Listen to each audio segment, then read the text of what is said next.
Hello dear friends, welcome back on English zone. And आज का video हमारा है most important questions for all examination, जो कि आपको एमसीक्यूज फॉर्म में मिलेगा इस वीडियो में। और वो एग्जाम पॉइंट क्वेश्चंस हैं, एग्जाम रिलेटेड क्वेश्चंस हैं, जो कि आपके प्रीवियस ईयर पेपर्स में पूछे जा चुके हैं। और उसके पहले आप सभी के लिए एक इम्पॉर्टेंट इन्फॉर्मेशन, जो भी एस्पिरेंट्स यूजीसी नेट एग्जाम की प्रिपरेशन कर रहे हैं उनके लिए Unacademy all India mock test 2022 organise कर रहा है, जिसकी डेट है 10th ऑफ फरवरी, मीन्स आज के दिन 6 PM शाम को 6 बजे आपका ये टेस्ट होगा। ऑल सब्जेक्ट्स में है, आप इंग्लिश से हो इंग्लिश के लिए जा सकते हो, या कोई आपका फ्रेंड है जो अदर या अदर सब्जेक्ट के लिए है, उसको ये टेस्ट वो अपीयर कर सकता है। स्कॉलरशिप टेस्ट है। स्कॉलरशिप टेस्ट को ज्वाइन करने का जो लिंक है वो मैं डिस्क्रिप्शन बॉक्स में मेंशन कर दूंगी। इसके साथ ही साथ आई बटन पे आपको यहाँ पे मिल जाएगा इसका लिंक। और साथ ही साथ ये मौका बहुत इंपॉर्टेंट है आप सभी के लिए। अगर आप यूजीसी नेट एग्जाम की प्रिपरेशन कर रहे हो तो अनअकैडमी की तरफ से ये बहुत ही अच्छी अपॉर्चुनिटी है, तो जिसमें आपके यहाँ पे अमेजन वाउचर्स हैं। जो भी विनर्स होंगे, जो भी रैंक होल्डर्स होंगे, उनको अमेजन वाउचर्स मिलेंगे और आपको यहाँ पे इसकी पूरी इंफॉर्मेशन मिल जाएगी। एनरोल कर लीजिए आप सभी इस टेस्ट के लिए, स्कॉलरशिप टेस्ट के लिए। फिर से मैं रिमाइंड करा दूं, इसका टाइमिंग है 6 PM 10th of February, means आज के दिन 10th ऑफ फरवरी 2022 को अनअकैडमी की तरफ से स्कॉलरशिप टेस्ट हो रहा है सभी यूजीसी नेट एस्पिरेंट्स के लिए, जो कि अभी इस ईयर 2022 में ये एग्जाम देंगे। लिंक मैंने बताया आप सभी को डिस्क्रिप्शन बॉक्स में मिल जाएगा, आप जरूर चेकआउट कर लीजिएगा। चलिए मूव ऑन करते हैं अपने क्वेश्चन की तरफ। और हमारा जो पहला क्वेश्चन है स्क्रीन पे आप सभी के लिए है, how many parts are there in the prelude. The prelude से आप समझ चुके होंगे कि ये जो वर्क है ये है विलियम वर्ड्सवर्थ का। ठीक है, विलियम वर्ड्सवर्थ का ये इंपॉर्टेंट वर्क है और आप सभी को इसको बताना है कि ये कितने पार्ट्स में डिवाइडेड था। ठीक है, WW का ये वर्क है विलियम वर्ड्सवर्थ का, जो कि इंपॉर्टेंट पोएट है रोमांटिक एरा के। तो क्वेश्चन का आंसर आप सभी दे दीजिए। इन how many parts are there in the prelude, which is an important poetic work of William Wordsworth, the great romantic poet? Options available है यहाँ पे। ऑप्शन ए है 12 books, option B 13, option C 14 और या option D है 11। Question का जल्दी से आंसर करिएगा। और साथ ही साथ आज जो मैंने यहाँ पे ऑप्शंस इंक्लूड कर रखे हैं, जिस भी क्वेश्चन में होगा एक्सप्लेनेटरी अगर ऑप्शंस हैं तो मैं उसको एक्सप्लेन करूंगी, उससे रिलेटेड भी फैक्ट आपको इस वीडियो में बताऊंगी। तो जल्दी से इस क्वेश्चन का आंसर दीजिए। और जो क्वेश्चन है ये है हमारा ऑप्शन सी। ठीक है, जिन जिन लोगों ने ऑप्शन सी दिया है that is the correct answer. ये हमारा करेक्ट आंसर है। In 14 parts there are in the prelude. The 14 part the prelude work which is an autobiographical work है। मैं आपको इससे रिलेटेड कुछ इंपॉर्टेंट फैक्ट भी बता दे रही हूँ, आप सभी को इसका फैक्ट भी पता होगा। Autobiographical work of William Wordsworth, ये स्टार्ट हुआ था लिखना 1805 में, स्टार्टेड राइटिंग। ठीक है, and this was published in the year 1850। Okay, 1850 में पब्लिश हुआ है ये। And this is the also the death year of W means William Wordsworth का ये डेथ ईयर भी है। 1850 में ये प्रिलूड पब्लिश हुआ था after the death of William Wordsworth. इनकी वाइफ ने इसको पब्लिश कराया था। तो ये कुछ इंपॉर्टेंट फैक्ट इस क्वेश्चन से रिलेटेड है, जो कि ये क्वेश्चन था जिसके ऑप्शंस अवेलेबल थे यहाँ पे। और ऑप्शन करेक्ट है इसका कि yes, the prelude the autobiographical work of William Wordsworth is divided into 14 books which is published in the year 1850 after the death of WB after the death of Wordsworth by his wife Mary Wordsworth, this work was published. Okay, आपको fact भी पता चल गए होंगे, आपने important fact note down भी कर लिया होगा। मूव ऑन करते हैं नेक्स्ट क्वेश्चन की तरफ। Who has written Cymbeline? देखिए बहुत इंपॉर्टेंट वर्क है ये सिम्बलाइन। ऐसे ही क्वेश्चंस आपके एग्जाम में आते हैं जो कि आपका अनएक्सपेक्टेड होता है या बहुत इजी क्वेश्चंस होते हैं, वो भी समटाइम्स आपके एग्जाम में पूछे जाते हैं। तो ये क्वेश्चन हमारा है कि किस ईयर में ये लिखा गया था सिम्बलाइन। ठीक है, और आप सभी को इसको पता होगा। This is the who has written Cymbeline, means किसने सिम्बलाइन को लिखा हुआ है। Cymbeline is a comedy, comic play है ये, कॉमिक प्ले इन 5 एक्ट्स। ठीक है, इन 5 एक्ट्स। और ये लिखा किसने है? ऑप्शंस आपके सामने हैं। Option A Milton, option B Wordsworth, option C Galsworthy, option D Shakespeare. तो करेक्ट जो आंसर है वो है हमारा ऑप्शन डी, ये हमारा करेक्ट आंसर है। William Shakespeare has written this comic play that was known as Cymbeline, और जो कि 5 एक्ट में लिखा गया है। और इसकी ईयर की बात करें तो ये फर्स्ट टाइम जो परफॉर्म हुआ था, क्योंकि जो भी प्लेज शेक्सपियर ने लिखे हुए हैं वो परफॉर्मेंस पे हुए हैं, वो परफॉर्म्ड हुए हैं, तो वो फर्स्ट टाइम जो परफॉर्म्ड हुआ है अप्रॉक्स 1811 के आसपास ये परफॉर्म्ड हुआ है। अगर ये डेट थोड़ा सा मिसमैच भी करे तो आप कंफ्यूज मत होइएगा, क्योंकि एग्जैक्टली जो भी प्लेज शेक्सपियर ने लिखे हैं उनका एग्जैक्ट ईयर किसी को नहीं पता है। यस, जिस ईयर ये पब्लिश हुए हैं, पब्लिश ये फर्स्ट फोलियो में पब्लिश हुआ है, जो कि 1623 में शेक्सपियर के 2 फ्रेंड्स थे, जो कलीग्स थे, उन्होंने इसको पब्लिश कराया था। और ये फर्स्ट फोलियो में इनके जो प्लेज हैं पब्लिश हुए हैं, जिनमें ये सिम्बलाइन भी इंक्लूडेड था। ठीक है, तो 1623 में ये प्ले पब्लिश हुआ है। परफॉर्मेंस की बात करें तो 1811 के अप्रॉक्स ये परफॉर्म्ड हुआ है। This is a comic play in 5 act that was written by Shakespeare. तो ऑप्शन डी हमारा करेक्ट आंसर है। नेक्स्ट क्वेश्चन यहाँ पे है हमारा, एलिजिनोर इन डेनमार्क, ये एक जगह का नाम है या प्लेस है, या आपको ये सीन में मिलता है। बताया जा रहा है कि is the seen in a Shakespeare's play which, mean Shakespeare के किस प्ले में इस सीन का डिस्क्रिप्शन मिलता है, एलिजिनोर एंड डेनमार्क। आपको इसका आंसर देना है और इस पे ऑप्शंस अवेलेबल हैं। वो प्ले किंग लियर है, ऑप्शन बी या कैरोलिनस है, ऑप्शन बी हैमलेट है, या ऑप्शन डी टाइटस एंड्रोनिकस। तो जल्दी से इस क्वेश्चन का आंसर दीजिए। एलिजिनोर इन डेनमार्क, डेनमार्क से ही आपको ये क्वेश्चन क्लिक कर जाएगा कि इसका राइट आंसर क्या होगा। तो यस फ्रेंड्स, इसका जो करेक्ट आंसर है वो है हमारा option C, Hamlet. Hamlet is the tragic play जो कि शेक्सपियर ने लिखा हुआ है, one of the most important play, tragic play of William Shakespeare. This is regarded as one of the play that Shakespeare has written. So ये tragic play है। अब जो भी अदर ऑप्शन है, जैसे किंग लियर की अगर हम बात करें तो ये जो किंग लियर है ये जो परफॉर्म्ड हुआ है 1606 में परफॉर्म्ड हुआ है, यह लिखा गया है। कैरोलिनस की बात करें 1605 से 1608 के मिड में ये लिखा गया है और परफॉर्म्ड हुआ है। हैमलेट की बात करें 1601, ठीक है, परफॉर्म्ड ये है। और इसके साथ ही साथ टाइटस एंड्रोनिकस की अगर बात करें तो 1588 से लेकर के 1593 के मिड में परफॉर्मेंस हुई है। ये परफॉर्मेंस एंड राइटिंग ईयर इसका है, ठीक है। और बाकी जितने प्लेज हैं शेक्सपियर के वो सब 1623 में पब्लिश हुए हैं, मोस्ट ऑफ द प्लेज, जिसमें कॉमिक प्लेज, ट्रेजिक प्लेज और साथ ही साथ इनके हिस्टोरिकल प्लेस या क्रॉनिकल प्लेस इंक्लूडेड है, ठीक है। तो Elsinore in Denmark is the scene that was described in the play Hamlet by William Shakespeare. और ये हैमलेट प्ले था जो परफॉर्म्ड हुआ है 1601 में परफॉर्म्ड हुआ है। तो ये फैक्ट आप जरूर नोट डाउन करिएगा। कभी कभी राइटिंग ईयर पूछ लिया जाता है या परफॉर्मेंस ईयर पूछ लिया जाता है, जैसे किंग लियर का पूछ सकते हैं। तो अगर आपको पता होगा तो आप उसका करेक्ट आंसर दे पाओगे, और ये नोट डाउन करे रहोगे तो आप जरूर एक बार रिवाइंड करोगे उस चीजों को कि कौन सी चीजें मैंने अपने नोट्स में लिखी हुई है।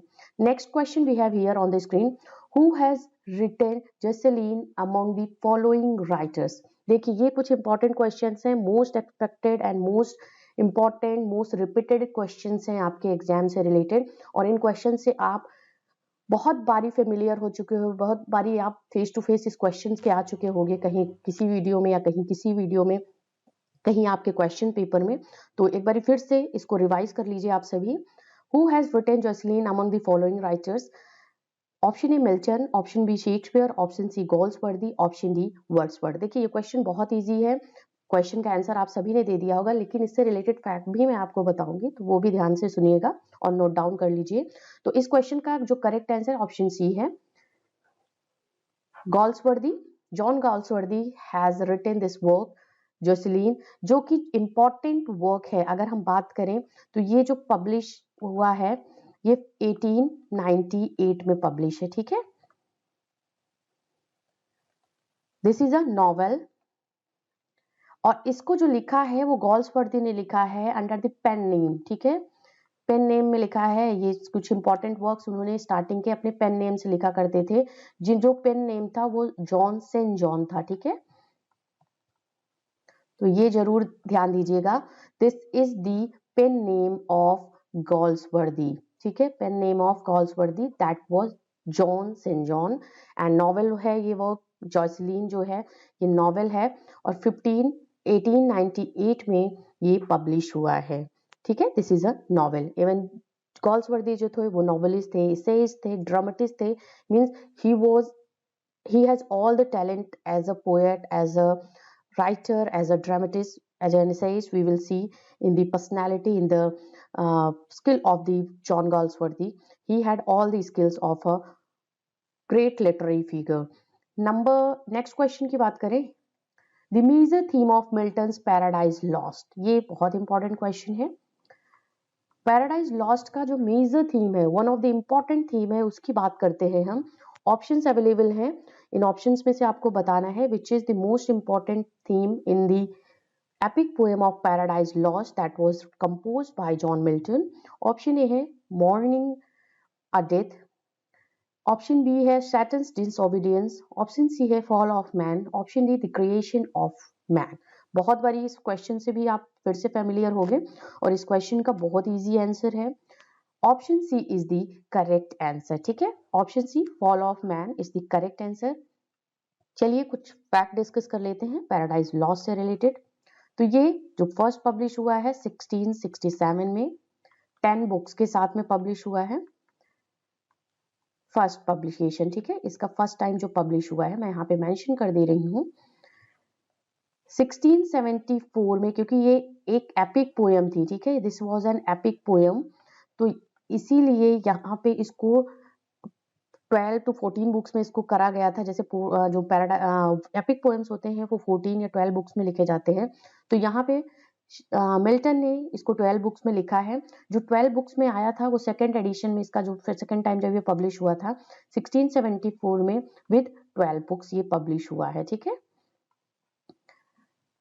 और 1674 was the death year of John Milton, ठीक है, ये होगा आपका एक इंपॉर्टेंट फैक्ट मिल्टन की लाइफ से related. Death year of Milton was 1674 and 1674 was the publication of the second volume, जब ये 12 बुक में पैराडाइज लॉस्ट पब्लिश हुआ था। एंड इनके टाइम ड्यूरेशन की बात करें तो 1608 से लेकर के 1674 का जो टाइम था, this was the time duration of John Milton. 1608 में बर्थ ईयर है जॉन मिल्टन का, बर्थ ईयर, एंड 1674 में डेथ ईयर, ओके, तो बिल्कुल कंफ्यूज मत होइएगा, नोट डाउन कर लीजिए आप सभी इसको अपने नोट्स में। नेक्स्ट क्वेश्चन की बात करेंगे, in Mac Flecknoe Dryden ridicules his principal opponent, ठीक है, मैक फ्लेकॉन एक इंपॉर्टेंट वर्क है, पोएटिक वर्क है, आपको बताना है कि इसमें ड्राइडेन ने किसको रेडिक्यूल किया है, किसका उपहास किया है, जो कि उनके प्रिंसिपल या कंटेम्प्रोरी पोएट थे, उनके बारे में बात की है। तो आपको बताना है this was an attack on the prominent poet of the Dryden's time. उस पोएट का, उस इंपॉर्टेंट लिटरेरी फिगर का आपको नेम बताना है जिसमें ड्राइडन ने मैक फ्लेकॉन में उनको रेडिक्यूल करा हुआ है। Option A Thomas Shadwell, option B Alexander Pope, option G Colley Cibber, option D है लेवेस थियोबॉल्ड। तो इसका जो करेक्ट आंसर है वो है हमारा option A, this is the correct answer. Thomas सैडवेल को इन्होंने रेडिक्यूल किया है मैक फ्लेकॉन में। अगर मैक फ्लेकॉन की बात करें तो ये जो है ये वर्ड्स मॉक हीरोइक सटायर है, इसका आप सटायर है, और ये जो है ये जो पब्लिश हुआ है ये 1682 में पब्लिश हुआ है, 1682 publication year. And writing year की बात करें, रिटन इन 1678, ठीक है, written in 1678, published in 1682, and this is a verse mock heroic satire and जिसमें रेडिक्यूल किया है थॉमस सैडविल को। और इसकी एक इम्पॉर्टेंट लाइन है, बहुत ही फेमस लाइन है, all human things are subject to decay and when fate summons monarch must obey। ठीक है, all human things are subject to decay when fate summons monarch must obey। ये important line है जो कि मैकलॉकॉन में mention हुई है, फर्स्ट सेकंड लाइन है इस वर्ड्स पोएम की जो समॉक सटायर से रिलेटेड है। ड्राइडन का एक इम्पॉर्टेंट वर्क है, पोइटिक वर्क है, जिसमें उन्होंने रेडिक्यूल करा है थॉमस सैडविल की कॉन्सेप्ट को और उनकी थिंकिंग को एज अ पोएट, ये बात की है इस इंपॉर्टेंट वर्क में। नेक्स्ट इंपॉर्टेंट वर्क की बात करें, square ऑलवर्दी is a country gentleman who appears इन। ये कैरेक्टर की बात हो रही है, ये एक कैरेक्टर है, आपको बताना है ये कैरेक्टर किस में अपीयर होता है, किस वर्क में अपीयर होता है। और ये जितने भी इंपॉर्टेंट हैं ये सभी आपके यहाँ पे नॉवेल्स लिए गए हैं। ठीक है, these all are the novels. आपको बताना है किस नॉवेल में इस कैरेक्टर का डिस्क्रिप्शन मिलता है, कैरेक्टराइजेशन है, और जो कि एक कंट्री जेंटलमैन है। आपको इसका आंसर देना है एंड ऑप्शंस अवेलेबल हैं, ट्रिस्ट्राम शैंडी, ओलिवर ट्विस्ट ऑप्शन भी है, ऑप्शन सी है टॉम जोन्स, ऑप्शन डी है जेन एर। तो इसका जो करेक्ट आंसर है वो है हमारा option C. Okay, option C is the correct answer. Tom Jones में इस कैरेक्टर का कैरेक्टराइजेशन मिलता है। और अगर टॉम जोन्स की बात करें, एक कॉमिक नॉवेल है, मैं यहाँ पे मेंशन कर दे रही हूँ, by Fielding, Henry Fielding, and जिसको हम पूरा अगर इसकी टाइटल की बात करें तो the history of Tom Jones a foundling, ये भी इसका फुल टाइटल है इस नॉवेल का। और ये एक पिकरेस्क नॉवेल है जो कि हेनरी फील्डिंग ने लिखा है और ये पब्लिश हुआ है 1749 में। ठीक है, ये जो पब्लिश हुआ है ये 1749 में पब्लिश हुआ है। दिस नोट डाउन कर लीजिए।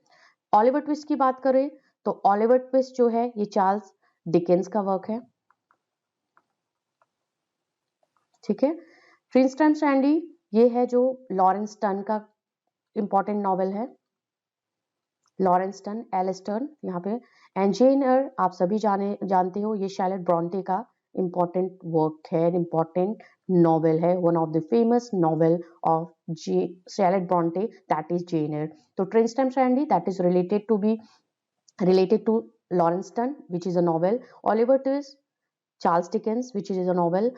Tom Jones, Henry Fielding, which is a novel, comic novel, published in the year 1749. Jane Eyre by Charlotte Bronte. तो ऑप्शन सी हमारा करेक्ट आंसर होगा। Square ऑलवर्दी is a country gentleman who appears in the novel Tom Jones by Henry Fielding. Next we have here, in which year were the theaters closed down in England after the civil war. ठीक है, after the civil war किस year में theatres जो थे England में वो close हुए हैं, इसका आंसर आपको देना है। ऑप्शंस अवेलेबल हैं 1639, option B 1640, option C 1642, option D 1649। तो जो इसका करेक्ट आंसर है वो है हमारा ऑप्शन सी। 1642 को थिएटर्स जो थे वो इंग्लैंड में क्लोज्ड हो गए थे, बंद कर दिया गया था। There was no play performed in the theatre at the time of the 1642, क्योंकि उस टाइम में सिविल वॉर हुआ था जो कि रॉयलिस्ट एंड पार्लियामेंट्रीज के बीच में हुआ था, अपने आधिपत्य को लेकर के, अपनी जो एक मोनार्की उसको लेकर के। और ये जो था ये कब तक क्लोज हुआ था, इसका आंसर मुझे आप कमेंट सेक्शन में दीजिएगा कि इन विच ईयर, ये आपको मैं यहाँ पे मेंशन कर दे रही हूँ, कमेंट में दीजिए मुझे, in which year theatres were reopen, theatres reopen in which year, कब ये हुआ था, आपको इसका आंसर कमेंट सेक्शन में देना है। नेक्स्ट क्वेश्चन की बात करें, where do you find these lines, true wit is nature to advantage dressed what oft was thought but never so well expressed. ये किस में आपको, ये बहुत ही फेमस पोइटिक लाइन है, आपको किस में मिलती है, एक कपलेट है ये, आपको बताना है इस ये चारों ऑप्शंस में से किस वर्क में इस लाइन का डिस्क्रिप्शन मिलता है, मेंशन है, और किसने इसको लिखा हुआ है, इस लाइन को किसने कंपोज करा हुआ है। तो ऑप्शंस अवेलेबल हैं, Mac Flecknoe, option B essays on man, option C essays on criticism, and option A vanity of human wishes. तो जो इसका करेक्ट आंसर है वो है हमारा option B, essay on man, it was written by, this is the correct answer, Pope ने लिखा है, अलेक्जेंडर पोप। यहाँ पे ब्लैक फेकॉन की बात करें तो जे ड्राइडन, आप सभी ने अभी इससे रिलेटेड क्वेश्चन पढ़ा। Essay on criticism that was also written by Pope, ठीक है, अलेक्जेंडर पोप ने लिखा है। एंड ऑल्सो अगर हम बात करें वैनिटी ऑफ ह्यूमन विशेज की तो ये सैमुअल जॉनसन का वर्क है, ठीक है, सैमुअल जॉनसन, ये नहीं डाउन कर लीजिएगा। जो ये पब्लिश हुआ है ये 1749 में है, ठीक है, publish. This is the poetic work. Essay on Criticism is also published in the year 1711. इसके साथ साथ मैट फ्लेकॉन आप सभी जानते हो ये पब्लिश हुआ है 1682 में। एंड एसेज ऑन मैन जो है वो है 1733 में पब्लिश हुआ है। ये पोयम है, ठीक है, ये सभी पोयम है जिनके बारे में मैंने बात कर ली। किसका किसका वर्क है, किसने ये पोयम कंपोज करी है इन चारों ऑप्शंस में से, और किस ईयर ये पब्लिश हुए हैं, इनके डिटेल्स मैंने आपको दे दिया है, स्क्रीन पे है, जल्दी से आप नोट डाउन कर लीजिए या स्क्रीनशॉट ले लीजिए। नेक्स्ट क्वेश्चन है, who invented the popularised the phrase poetic justice, ठीक है, पोएटिक जस्टिस जो फ्रेज है उसको किसने इन्वेंट करा है, पॉपुलराइज ये एक फ्रेज है पोएटिक जस्टिस। तो आपको इनका आंसर देना है।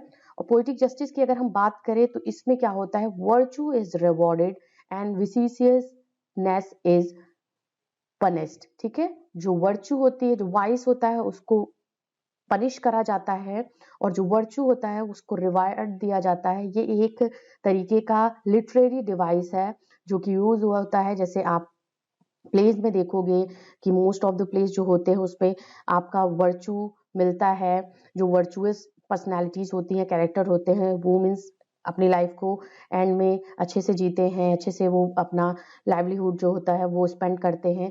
और जो वाइसेस होते हैं जैसे विलेंस होते हैं उनकी डेथ होती है, उनका मर्डर होता है और वो डिके कर जाते हैं। तो ये पोएटिक जस्टिस इसी टर्म पे बेस्ड ऑन है। आपको बताना है किसने इसको इन्वेंट करा है।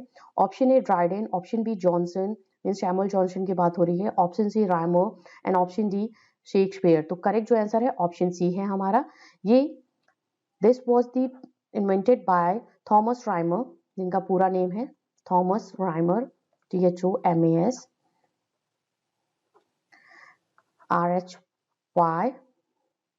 RHYMER, ठीक है, ये है। और इन्होंने जो इसको लिटरेरी डिवाइस को ये जो लिखा था, इसमें में बात की थी उन्होंने, तो वो बात की थी ट्रेजेडीज